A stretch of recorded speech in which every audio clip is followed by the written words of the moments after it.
No shortage of words to talk about this week. I want to get right into them because, we've talked about vaccines, haven't we? We've talked about, Craig Kelly. I know people have called him an anti-vaxxer. That's not true. What he has disputed is treatments that people might be given once they have contracted COVID, but to let the truth get in the way of, rumours and all sorts of things being pushed around this week. But I thought we'll go to the man who knows all about the words, our wordsmith, wordsmanner, resident broadcaster, author and extraordinary, Kel Richards. I thought we'd go to this word bunkum because when Craig Kelly talked about hydroxychloroquine, and he talked about it, as I say, as a treatment, not to replace a vaccine, but as a treatment if you were to get COVID, with disputing views about the science. But tell me about the word bunkum, Kel. Well, Craig Kelly's story is a colourful story, and the story behind the word bunkum is equally colourful, and it comes from a politician, a bloke by the name of Felix Walker. Now, he wasn't an Australian politician, wasn't in our parliament, he was in the US Congress, in the House of Representatives, the lower house of the US Congress, where he represented a district in North Carolina, and he lived in North Carolina in the county of Buncombe. Buncombe County, North Carolina. Remember that.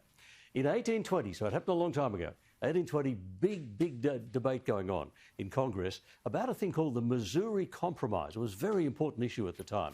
And in the middle of this big important debate, Felix Walker from Buncombe County, North Carolina, got up and gave a speech which had nothing to do with the Missouri Compromise. It was a flowery, oratorical, totally irrelevant speech. Apparently he'd written it weeks earlier, and he got up and gave it then because he saw in the gallery a reporter with his notebook from his local newspaper, and he thought, the folks back home will eat this stuff up. They'll love it.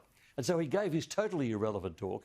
When he finished, others in the chamber were really upset, and one of his enemies got up and said, folks, what you've just heard is the sound of bunkum. And that kind of oratory, which says nothing, has been bunkum ever since. It's a lovely story. I don't know whether Felix Walker would have got on with Craig Kelly. Quite possibly. I have not heard that story, but I tell you, I have sat in the parliament and heard a lot of speeches that had nothing to do with the legislation. I've heard a lot of bunkum, so now I know. Vaccine, we've talked about that. What's the background to the word vaccine? Well, it's certainly the word of the week. And the interesting thing is it arrived in English late 18th century, and it actually comes from the Latin word for cow. The Latin word for cow is vacca, V-A-C-C-A. Although, let me tell you, some classics master will be in touch with the program, Peter, saying, no, it's pronounced wacca. I think it's pronounced vacca, and I don't want to have a debate about that. V-A-C-C-A, Latin for cow. Now, how did the Latin for cow become our name for vaccine? The reason is the first time vaccination was used, it was using cowpox, giving people cowpox to protect them from the much more dangerous smallpox, the much deadlier smallpox.